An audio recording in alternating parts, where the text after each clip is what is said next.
Sir, కోల్కతాలో జరిగిన incident దేశం మొత్తాన్ని కదిలించింది. ఈ ఇన్సిడెంట్ పైన మీ స్పందన ఏంటి? సంతోష్ని ఇలాంటి సంఘటనకి స్పందించని మనిషి ఉండడు మన దేశంలో. అందులో మన సమాజంలో, మన సంప్రదాయంలో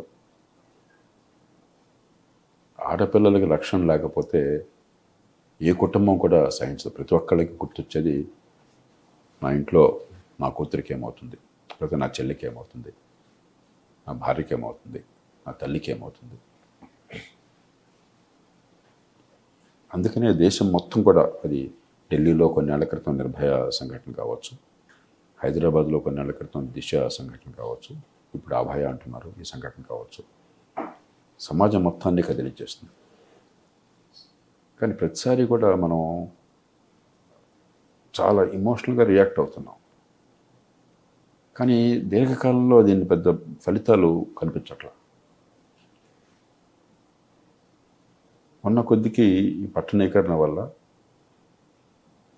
ఈ సామాజిక కట్టుబాట్ల ప్రభావం తగ్గటం వల్ల మనకి మనుషుల ప్రవర్తనని శాసించే శక్తి తగ్గిపోతుంది. దాంతో ఈ హింస కానీ, ఆడపిల్లల మీద అత్యాచారాలు కానీ పెరుగుతున్నాయి కానీ తగ్గట్లేదు.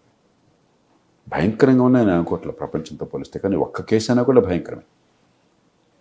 కాబట్టి ఈ నేపథ్యంలో ఏంటంటే నేను చాలా వినమ్రతతో అందరికీ విజ్ఞప్తి చేసేది, ఈ సందర్భాన్ని, మన మనసుని కదిలించేటువంటి దారుణమైన సందర్భాన్ని ఒక అవకాశంగా మలుచుకుందాం. రేపొద్దున ఇలాంటి వాతావరణం లేకుండా మహిళలకు నిజమైన రక్షణ కలిగేట్టుగా, అదే సమయంలో మహిళల్ని మళ్ళీ మనం జైళ్ళలో పెట్టినట్టుగా మహిళల రక్షణ పేరుతో మన ఇంట్లో ఆడపిల్లల్ని కానీ మహిళల్ని కానీ వంటింటికి పరిమితం చేసామనుకోండి, అంతకంటే అన్యాయం అనుకోవట్లేదు, బానిసత్వం అవుతుంది. కాబట్టి ఏం చేయాలని మనం ఒక రాజ్య వ్యవస్థగా కావచ్చు, చట్టం రీత్యా కావచ్చు, లేకపోతే మన కుటుంబాలు కావచ్చు, విద్యా సంస్థలు కావచ్చు, సమాజం కావచ్చు, మనం అంతర్ముఖులం కావాలి, కొంత లోతుగా ఆలోచించాలి. జరిగిన సంఘటనకి దిగ్భ్రాంతి చెందిన వాళ్ళు ఉండరు, దీన్ని ఖండించని వాళ్ళు ఉండరు.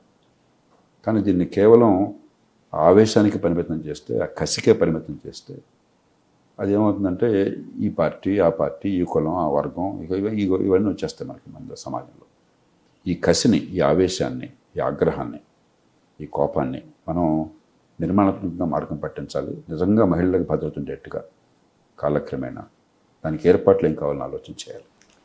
ఇలా దేశాన్ని కదిలించే ఇన్సిడెంట్స్ జరిగినప్పుడు మాత్రమే మనం స్పందిస్తూ ఉంటాం. అది కాకుండా రోజువారీగా కూడా అమ్మాయిలు చాలా ఫేస్ చేస్తూ ఉంటారు. దాని గురించి మీరు ఏమంటారు? మీరు చెప్పింది పూర్తిగా వాస్తవం సంతోషం. మనం ఏంటంటే ఇలాంటి భయంకరమైనటువంటి ఒక దారుణమైన నేరం జరిగినప్పుడు, ఘోరమైన నేరం జరిగినప్పుడు వెంటనే మనం స్పందిస్తున్నాం. ఖచ్చితంగా అలాంటి కేసుల్లో కఠిన శిక్షలు పడాలి, నాకు ఏమాత్రం సందేహం లేదు. నెల రోజుల లోపల ఆ నేరాలు చేసిన వాళ్ళకి ఉరిశిక్ష పడాలి. ఈ సమాజంలో అత్యధికులు అదే కోరుకుంటున్నారు. కొంతమంది ఉరిశిక్షకు వ్యతిరేకం కావచ్చు, కానీ ఇలాంటి భయంకరమైన నేరాలు చేసినప్పుడు సమాజంలో కొంతైనా ధైర్యం కలగాలి.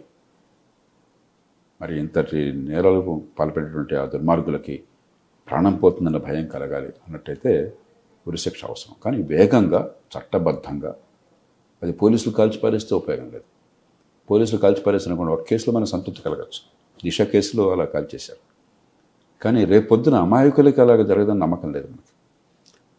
ఏదో మన సంతృప్తిపరచడం కోసం సమాజాన్ని ఎవరో ఒకరిని కాల్చిపారేసి మేము చేసామని చెప్పినట్టయితే ప్రమాదం పోదు, అమాయకులకి శిక్ష పడే ప్రమాదం ఉంది, వారి ప్రాణాలపై ప్రమాదం ఉంది.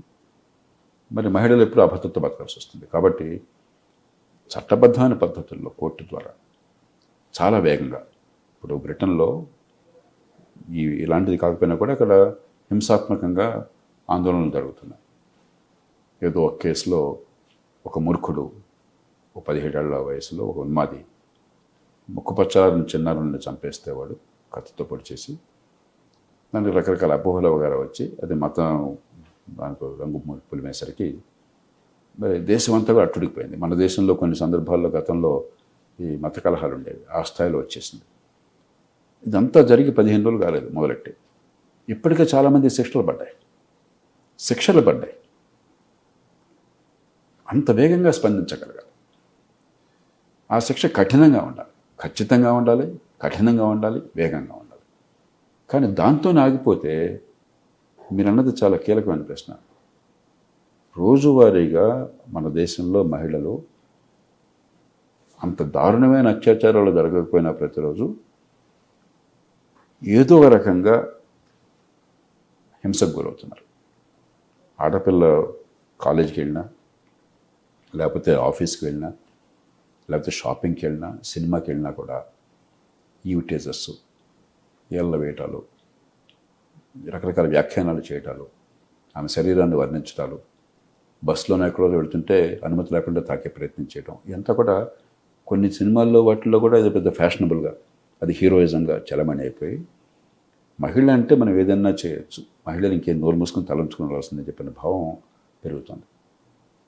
మనకి తెలుగులో సామెత ఉన్నది, తోటకూర నాడే కనుక జాగ్రత్త పడినట్టయితే హంతకుడి దాకా వెళ్ళాలి. ఈ చిన్న నేరాలని మనం వదిలేసినట్టు ఉపేక్షించినట్టయితే పర్లేదని చెప్పనుకుని ఏం చేసినా పర్లేదు చెల్లుతుంది అన్నటువంటి వాతావరణం సమాజంలో వస్తుంది. కాబట్టి ప్రతి సందర్భంలో ఇంత దారుణమైన నేరాల కోసం అని చెప్పి ఆగకుండా ఈ చిన్న నేరాలు, ఈవ్టీజింగ్ కానీ, అనుమతి లేకుండా ముట్టుకోవడం కానీ, అశ్లీల పదాలు వాడడం కానీ, మహిళలను వాళ్ళ శరీరాన్ని వర్ణించడం కానీ 10 మంది ఎదుటిగా అనుమతి లేకుండా, దానికి ఖచ్చితంగా ఒక శిక్ష పడాలి, వేగంగా పడాలి. స్థానిక న్యాయాలయాలను ఏర్పాటు చేసి అక్కడికక్కడ బ్రిటన్లో మరి 10-15 రోజుల్లో శిక్షలు పడుతుంటే రైట్స్లో పాల్గొన్న వాళ్ళకి, ఇలాంటి వాళ్ళకి ఎందుకు వేయలేం మనం? అంటే మనకు న్యాయ వ్యవస్థ లేదు, పూర్తిగా విఫలం అయిపోయింది, ఇప్పటిదాకా పట్టించుకోవట్లేదు. కనీసం దీన్నైనా దృష్టిలో పెట్టుకుని మహిళల భద్రత చుట్టూ ఈ స్థానిక న్యాయాలయాలను ఏర్పాటు చేసి చాలా వేగంగా సమరీ ప్రసిద్ధి ద్వారా, న్యాయమూర్తుల ద్వారానే, పెద్ద శిక్ష అక్కర్లా. నేను దానికి ఉరిశిక్ష అని మనం అంటలా, ఆడపిల్లని వాడు యూటీజింగ్ చేశాడని ఉరిశిక్ష అంటలా, 1000-10,000 జరిమానా వేయండి. వాళ్ళు స్టూడెంట్ అయినట్టయితే ప్రొబేషన్లో ఉంచండి, ఇంకోసారి అలాంటి జరిగితే వాడి స్కూల్ కాలేజీ సీట్ పోతుంది. ఉద్యోగం అయినట్టయితే ఉద్యోగం పోతుంది ఇంకోసారి జరిగినట్లయితే. అట్లాగే ఉద్యోగార్థి అయినట్టయితే నీకు ఉద్యోగ అవకాశాలు లేకుండా పోతాయి. సమాజంలో ఒక భద్రత ఉన్నదన్న వాతావరణాన్ని కల్పించాలి. సింగపూర్ లాంటి చోట మన దేశానికి అది సరిపడదు, కానీ ఇలాంటి నేరాలు జరిగినట్టయితే వాళ్ళు వెంటనే శిక్షిస్తారు. అక్కడ ఇంకా ఈ కేనింగ్ అంటారు, ఆ బెత్తంతో కొట్టడం శిక్ష ఇంకా ఉంది అక్కడ. కానీ ఉద్దేశం బెత్తంతో కొట్టామే లేదని కాదు, వేగంగా చిన్న నేరాలకి ఖచ్చితంగా శిక్ష పడుతుంది అన్నటువంటి భయం అన్నట్టయితే పెద్ద నేరాలకు వెళ్ళే అవకాశం తగ్గుతుంది. కాబట్టి మనం ఆలోచించాలి. అంతేగాని ప్రతిసారి కూడా భయంకరమైనటువంటి ఒక ఘోరమైన నేరం జరిగి మనుషుల ప్రాణాలు పోయిన తర్వాత మనం స్పందించి ఆ తర్వాత మళ్ళీ కొంతకాలం పోయాక మర్చిపోయి మళ్ళీ ఇంకోసారి జరిగితే మళ్ళీ 3 ఏళ్లకు 4 ఏళ్ళకి మేలుకుని దీనివల్ల పెద్దగా మార్పు రాదు. అంచేత మనం అసలు అలాంటి వాతావరణం లేకుండా మహిళ మహాత్మా గాంధీ చెప్పినట్టుగా ఎప్పుడు వెళ్ళినా కూడా సమాజంలో భద్రత ఉంటుందన్న వాతావరణాన్ని కల్పించగలం. లేకపోతే బయటికి వెళ్తే బిక్కు ప్రతిరోజు పడాల్సిందే. లక్షలాది మహిళలు, నాకు అర్థమైనంత వరకు మీరు ఒక యువతిగా మీకు అర్థమవుతుంది బాధ అంటే, ఈ దేశంలో ప్రతిరోజు ఏదో రకంగా ఇలాంటి భయాన్ని, ఆందోళన అనుభవిస్తున్నారు. బయటికి వెళ్తే అలవాటు పడి సర్దుకుపోతున్నారు. దాంతో ఆపితే కూడా లాభం లేదు. మన ఈ నేరాలు చేస్తున్న వాళ్ళు ఎవరు? ఎక్కడి నుంచో వచ్చిన వాళ్ళు కాదు కదా, మన సమాజం నుంచి వచ్చిన వాళ్ళే కదా. అంటే ఎక్కడో మనం పెంపకంలో పొరపాటున్నాం. ఆడపిల్లల్ని ఒక రీతిన, మగపిల్లల్ని మరొక రీతిన. ఇంట్లో భోంచేస్తుంటే కంచాల వేసి అద్దె పెట్టడం, భోజనం అంతా వడ్డించడం ఆడపిల్లల బాధ్యత. భోంచేసిన తర్వాత పళ్ళారు కావడం ఆడపిల్లల బాధ్యత. మగపిల్లాడు పొరపాటున కంచం పట్టుకుని కడుక్కునే ప్రయత్నం చేస్తే నీకెందుకురా మగపిల్లాడు అని చెప్పి అంటాం. అంటే ఒక ఎంటైటిల్మెంట్. మన కుటుంబాల్లో మగపిల్లలకి ప్రత్యేక హక్కులు ఉన్నాయి. ఎంతకాలం మారినా కూడా ఇది ఇంతే, ఆడపిల్లలు తల ఉంచుకోవాల్సిందే చెప్పిన భావాన్ని మనకు తెలియకుండానే పిల్లల మనసుల్లో పెంచుతున్నాం. అలాగే స్కూళ్ళల్లో, కాలేజీల్లో, అలాగే మన సినిమాల్లో ఆడపిల్లని ఎంత ఏడిపిస్తే వాడంత హీరో. చాలా సినిమాల్లో ఎక్కడో దీనికి తెరపడాలి. ఇప్పుడు మన పిల్లలు ఎక్కడి నుంచి నేర్చుకుంటారు? ఇతరులను చూసి అనుకరిస్తారు. ఇంట్లో తండ్రి తల్లి ఏం చేస్తున్నారు, ఇంట్లో ఎలాంటి ప్రవర్తన సహిస్తున్నారు, సినిమాల్లో ఏం చూస్తున్నాం, కాలేజీల్లో ఏం చూస్తున్నాం అని చెప్పాను. కాబట్టి ఇది కాదు గౌరవప్రదమైన ప్రవర్తన అంటే, దీన్ని సహించం కుటుంబంలో కానీ, స్కూల్లో కానీ, బయట కానీ అని చెప్పిన సంకేతాన్ని మన సమాజం ఇవ్వాలంటే మన కుటుంబాలు, ప్రతి కుటుంబం ఆలోచించాలి. మగపిల్లల్ని ఎట్లా పెంచుతున్నాం, ఆడపిల్లల్ని ఎట్లా పెంచుతున్నాం. ఇద్దరికీ కూడా నిజంగా ఏ రకం వివక్ష లేకుండా ఇద్దరు సమానం, పరస్పర గౌరవంతో మెలగాలి. మరి సభ్యత, సంస్కారం ఉండాలి, స్నేహం ఉండాలి. ఆ స్నేహం చాలా గౌరవప్రదమైన స్నేహం ఉండాలి, ఒకరినొకరు గౌరవించుకోవాలి అని చెప్పన్నది మనం నడపడంలో విఫలమైనాం ఖచ్చితంగా. దాని మీద దృష్టి పెట్టాలి. అంచేత వివిధ కోణాల నుంచి ఆలోచించి ప్రతి ఒక్కళ్ళు అంతర్ముఖులం కావాలి. ఎలాగైతే ఇలాంటి సంఘటన జరిగితే నా కుటుంబంలో మహిళలుగా జరుగుతుందేమో అన్న ఆందోళన ఉంటుందో, అదే రకంగా నాతో ప్రారంభమవుతుంది ఈ మార్పు, ఎక్కడికక్కడ ప్రయత్నం చేయాలని చెప్పిన ఆలోచన లేకపోతే ఆవేశం కొంతకాలం పోయాక పొంగు వస్తుంది, చల్లారిపోతుంది, ఫలితం ఉండదు సమాజంలో. సార్, వ్యవస్థ పరంగానే కాకుండా వ్యక్తిత్వం పరంగా కూడా ఎలాంటి మార్పులు రావాలని మీరు అంటారు? మనది పురుషాధిక్య సమాజం. ఇప్పటికి కూడా మా ఇంట్లో సహా మా అమ్మగారే వంట చేయటం, వడ్డించడం. నేను కూడా కొంత సిగ్గుపడుతూ చెప్పాలి, అంత కాకపోయి నేను కొంచెం ప్లేట్ కడుగుతాను. కానీ 190 ఇంట్లో పని ఏమన్నా ఉంటే మా శ్రీమతే చేసేది. కాఫీ కావాలి అని చెప్పంటే, కాఫీ కావాలి రాదా అంటే చేసి తీసుకొస్తాం. దీని నుంచి మనం బయటపడాలి. కొన్ని పనులు మగవాళ్ళవి, కొన్ని పనులు ఆడవాళ్ళవి. ఆడవాళ్ళు కేవలం అణిగమణిగా ఉంటుంది తప్ప ఇంకో మార్గం లేదు. మగవాళ్ళు ఆడవాళ్ళని ఏమైనా చేయొచ్చు. కోపం వస్తే అరవచ్చు, ఇంకా గట్టిగా కోపం వస్తే కొట్టచ్చు, కొట్టినా పడి ఉండాలి. ఈ భావం సమాజంలో మనకి చాలా మేరకు ఇంటర్నలైజ్ అయిపోయింది. చాలా తరతరాల నుంచి వచ్చింది. ఓ పక్కన మహిళని ఆదిశక్తి అని చెప్పి అంటాం, లక్ష్మీదేవి అంటాము, సరస్వతి అంటాము, ఇవన్నీ ఆ మార్గం ఉన్నది. కానీ మహిళల్ని మన కుటుంబాల్లో చూసే తీరు, దానిలో అభిమానం లేదని అంటలా, ప్రేమ లేదని అంటలా, అవి ఉన్నా కూడా మహిళకి బండెడు చాకరీ, ఇతరులకు సేవ చేయటమే, ఒక బానిసగా బతకడం అనే భావన ఇంకా ఈ దేశంలో పోలేదు. అది మనం ఆలోచించాలి. ఇప్పుడు ఈ విషయాన్ని కొంచెం, ఈ నేరాలకు కొంచెం దూరంగా తీస్తే, నా జీవితంలోనే నాకు ఇద్దరు తల్లులు పెంచిన వాళ్ళు ఉన్నారు.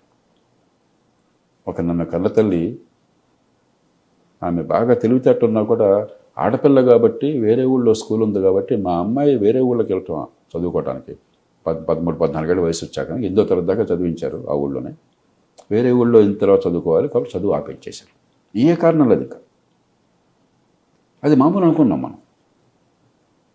మా తల్లి తెలివితేటలు ఎంత వికసించకుండా పోయినా నాకు పూర్తిగా తెలుసు.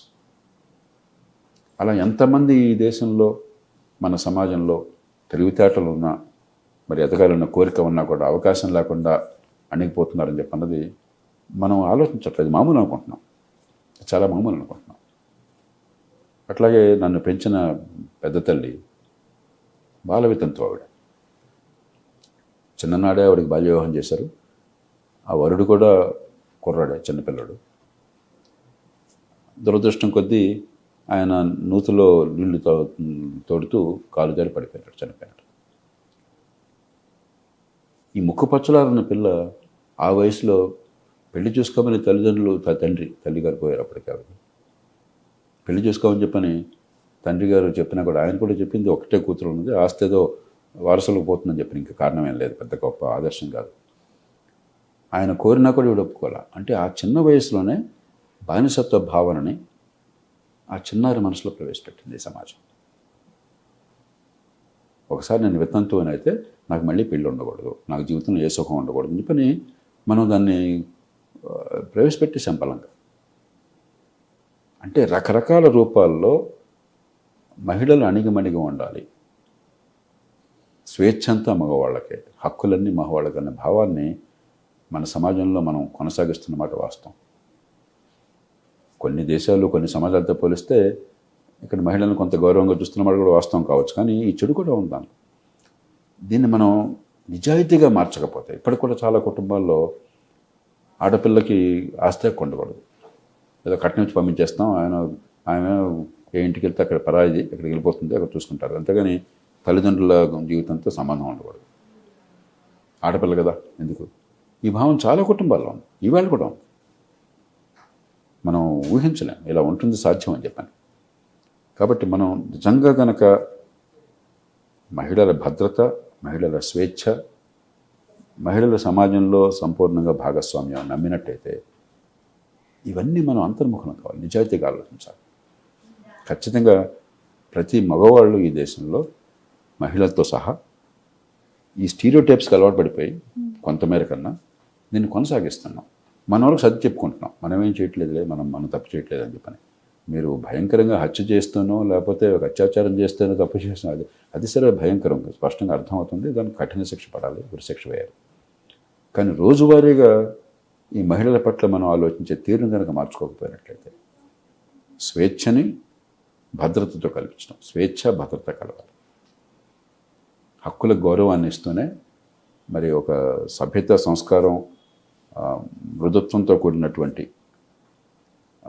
స్నేహ సంబంధాలు, దీని మీద మన సమాజం గట్టిగా శ్రద్ధ పెట్టడం లేదు, అది వదిలేస్తున్నాం మనం. అందులో ఈ సోషల్ మీడియా యుగంలో ఈ హార్మోన్స్ బాగా రేజింగ్ హార్మోన్స్ ఉన్నప్పుడు ఈ మగమహారాజులకి కొంతమంది అదుపు తప్పి ప్రవర్తించవచ్చు. అందులో ఇలాంటి వాతావరణం ఎప్పుడైతే ఉన్నదో ఏదైనా సాధ్యం, మన ఇష్టం చేయొచ్చు అని చెప్పిన భావం కలిగిన వాతావరణంలో ఈ సోషల్ మీడియాలో మనం ఎలాంటి వాటి ప్రభావితం అవుతున్నారో మనకు తెలియదు. అందుకని ఖచ్చితంగా అది చట్టమే కాదు, రాజ్యమే కాదు, సమాజం కూడా ప్రతి కుటుంబంలోంచి ఈ అంతర్మథనం కావాలి.